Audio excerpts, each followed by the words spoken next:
Nós dois somos grandes e somos grandes diferentes. Exato, isso aí. Agora, aquilo que nos move é muito parecido. Porque, por exemplo, se eu não comer, não, claro. eu não funciono bem. Todo mundo, né? É o combustível, né? Exatamente. Agora, veja, se eu não comer, eu não funciono bem para trabalhar em performance. E se você não comer, você também não vai funcionar bem para trabalhar em performance. Só que talvez a sua performance seja você manter uma rotina regrada. Uhum. É a regra. É assim. Vamos supor, agora faz de conta que ninguém está assistindo a gente, aí o Paulo médico senta com o Sérgio paciente. Eu jamais ia te dar um remédio assim, toma isso daqui que você vai emagrecer. Jamais. Você sabe o que eu dou? Eu te dou o meu telefone. Minha nutricionista que está atrás de mim, ela pergunta, Sérgio, o que você come e o que você gosta de comer? Você fala para ela, isso. Se você não tiver nenhum sintoma, se sua saúde estiver perfeita, se você não tiver uma alteração metabólica, uma alteração glicêmica, uma alteração de lípides, né, risco cardiovascular baixo, ou seja, se não tem nenhum motivo para te medicar, porque você não está em risco, você vai sair do meu consultório com uma dieta que você come o que você está acostumado. A única coisa que a gente vai fazer, a gente vai te ensinar janela, fracionamento e horizontalização. Enquanto você não sair disso, a gente não move adiante. Entendi. Tem um monte de profissional que reclama que não tem bom resultado. Por quê? Porque ele acha que, primeiro, criar uma rotina de alimentação para o paciente é colocar restrição imediata. Você vai lamber 2 amendoim às 7 da manhã e chupar um caroço de manga às 2 da tarde. Pô, Sérgio. Não dá, né? Quem vai fazer isso em sã consciência? Você é um cara, vamos estimar, quanto você está pesando hoje? Desculpa te perguntar, não sei se isso te incomoda. Não incomoda. Cara, devo estar aqui uns 150, 160, por aí. Legal. O cara de 150 160, você deve comer mais ou menos aí umas 6 mil calorias dia, 7 mil calorias dia, alguma coisa assim. Vamos supor que como, tá? Se a gente for ajustar o que é a dieta para o seu peso de massa muscular, o déficit é muito grande. Certo. A gente não faz isso. A primeira coisa que nós fazemos é acertar a sua rotina alimentar. Sérgio, primeiro objetivo, não é perder nada. O primeiro objetivo é, você vai comer tal hora. O que eu vou te dar? Meu telefone. Se você quiser me xingar porque você não consegue, eu prefiro que você me ligue para me xingar. Pô, Paulo, 9 da manhã, eu não consigo comer essa hora. Sabe por quê? Você vai lembrar de comer. Qual que é a tua ferramenta principal? É o teu smartphone, por exemplo, que vai ter um alarme. Hora de comer, hora de comer, hora de comer. Esse é o teu objetivo, essa é a tua ferramenta, esse é o teu tratamento. É aqui. A dieta, Sérgio, é do pescoço para cima. É isso aí que o pessoal fala mesmo. Quando a gente conseguir acertar sua janela alimentar e você tiver uma hora para começar a comer e uma hora para parar de comer, que você falou assim, não, beleza, minha última refeição vai ser às 20. Perfeito. Hora de ir para o segundo passo. Sérgio, vamos pegar tudo que você come. E agora a gente vai colocar em horário. Sabe o que vai acontecer? Vai acontecer igual aconteceu com um amigo meu que é nutricionista muito hábil, né? Daniel Coimbra. Daniel é um nutricionista de Fortaleza e que ele é aquela coisa do cearense. Ele tem umas sacadas, cara, que, sabe, é impressionante, né?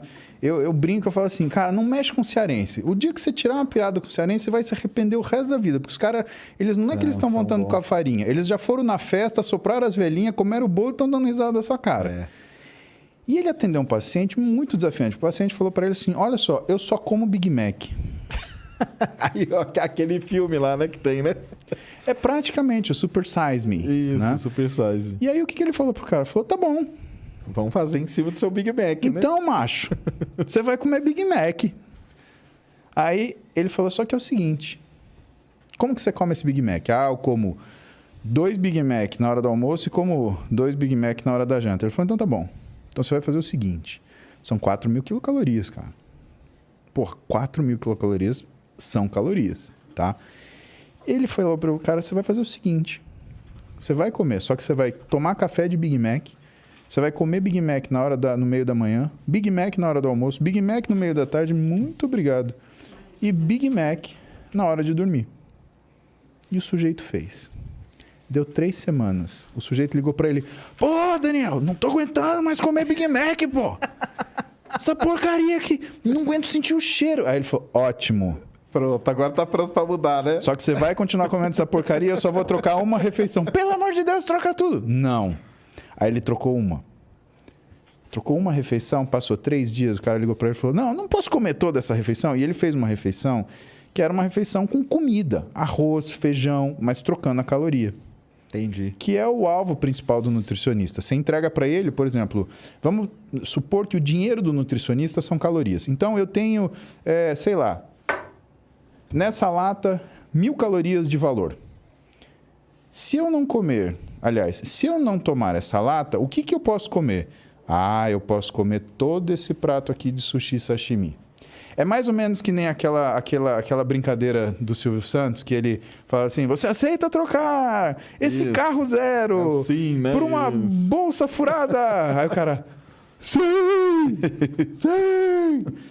Você aceita trocar a sua bolsa furada por um saco de $10.000?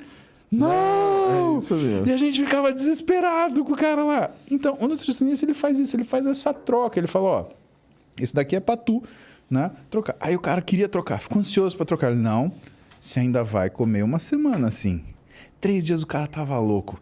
Eu não aguento mais. Aí ele falou, tá bom, troca mais um. Agora você tem 2 refeições assim. Foi fazendo...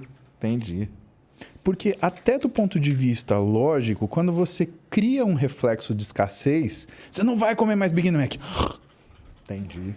Pode ver, a primeira coisa, aparece um sujeito falando, olha, fruta engorda. O que acontece com o povo? Corta a fruta. O primeiro dia. No segundo dia, o cara quer acordar e comer um cacho de banana inteiro sozinho, ameixa, compra um saco de uva passa, vai comendo aquilo como se fosse água, blá, blá, blá, blá, só de raiva. Eu também não posso comer fruta, agora eu vou até lamber casca de melancia. Tudo o cara faz. Você não pode criar o reflexo da escassez. E tem que ser a transição. Mas depois vão cobrar a gente nos comentários. Só para o pessoal não sair fazendo jejum intermitente à torta e direito. Então, faz aí, porque senão vão lá no seu falar como assim. Exato. Aí essa janela alimentar, que é comum ao jejum intermitente, mas não significa que você esteja fazendo isso, o que ela ajusta? Ela ajusta com outra coisa, né, que a gente chama de horizontalização alimentar, né? Então, tem a janela alimentar, fracionamento alimentar e a horizontalização alimentar. Quando você junta o que é o fracionamento alimentar mais a horizontalização alimentar, a gente dá um exemplo muito legal para o nosso paciente, né? Então, a gente pega uma garrafa PET de refrigerante, 2,5 litros. Bom, essa lata de refrigerante, ela tem 310 ml, é isso? 310 ml. Teoricamente, essa lata de refrigerante, ela cabe numa garrafa PET, certo? Mas vamos supor que ela não tenha tampa. E vamos supor que eu quero transferir o conteúdo da lata para a garrafa. E aí, eu pego a lata e faço isso aqui, ó. Ó, até molhei. Bom, a exemplo do que aconteceu aqui, o que vai acontecer se eu virar o conteúdo da lata de uma vez? Muito provavelmente você vai derramar toda essa água e nenhuma água vai cair dentro da garrafa. Por quê? Porque você não fez a conta de uma coisa chamada gargalo. E aparentemente, Sérgio, o que a gente tem é um gargalo na nossa capacidade de absorção e utilização dessa energia. Legal. Então, o processo de emagrecimento, ele conta com 2 coisas relacionadas à janela alimentar, que é o fracionamento, ou seja, colocarei uma lata por vez. Porque se eu colocar 2, uma vai estar no buraco errado, ou em buraco algum. Certo. E segundo, a horizontalização, ou seja, eu sempre colocarei de lata em lata. Por quê? Quando você coloca mais caloria do que o seu gargalo permite, de capacidade de assimilação daquela energia, você vai engordar por excesso de caloria. E quando você coloca menos, que é o erro de todo mundo que faz restrição alimentar. É cortar a caloria que você fala. Exatamente. E por que isso é um erro? Né? Isso é um erro porque quando você faz isso, o teu organismo ele entra num modo estresse.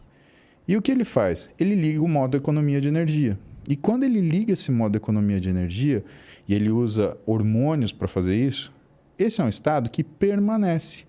Logo, 2 coisas acontecem. Ele diminui a velocidade de queima de gordura, começa a fazer uma coisa que a gente chama de produção endógena de glicose, ou seja, o fígado começa a liberar glicemia na circulação, só que não é uma coisa controlada e devagar, é um burst. Puff. Isso provoca um aumento de resistência à insulina, que é o hormônio que coloca a energia dentro da célula. E quando isso acontece, Você diminui o influxo de energia para dentro da célula muscular e aumenta o influxo de energia para dentro da gordura. Porque para a célula muscular, você depende do transporte de insulina transmembrana para puxar a glicose para dentro dela, só que no adipócito, na célula de gordura, você depende de uma enzima chamada lipase lipoproteica. E que quando a insulina está alta, ela é ativada e ela capta toda essa energia rapidamente. O que acontece então? Existe uma transferência entre a energia do músculo para a energia da gordura. Por quê? Sem insulina no músculo, Sérgio, aquele músculo ele tende a fazer proteólise e se deteriorar. Isso libera energia na circulação, que a lipase lipoproteica ela vai captar e aumentar o adipócito. Isso quer dizer que você engorda quando você come menos também, porque você está transferindo no músculo para a gordura. Assim como quando você come mais, você engorda também. Por quê? Porque você está assumindo ali, né? Aquilo que você não consegue metabolizar. Sim. Então, esses dois conceitos, associado ao que é a garrafa de Coca-Cola, é a pessoa compreender que ela tem que comer de forma progressiva e em quantidades semelhantes. Se as pessoas fizessem essas 3 coisas, Sérgio, todo mundo ia conseguir emagrecer. Mas não. É a história da agonia. Né? Ela tem uma agonia porque ela não se reconhece, ou porque ela não se sente inserida no meio social que ela vive, ou por qualquer outra razão, e ela quer o que resolver? Na pancada, mas não resolve na pancada. Se você der um soco no seu organismo, ele devolve com uma paulada 10 vezes mais forte. E aí, o que é essa paulada? Essa paulada é do pescoço para cima. É a alteração do que é a sua forma de percepção da sua capacidade nutricional ou da sua situação nutricional e você desenvolve transtornos alimentares. Compulsão, binge, anorexia, bulimia, que são doenças que matam e que tem pessoas que lidam com isso de forma profissional e maestralmente.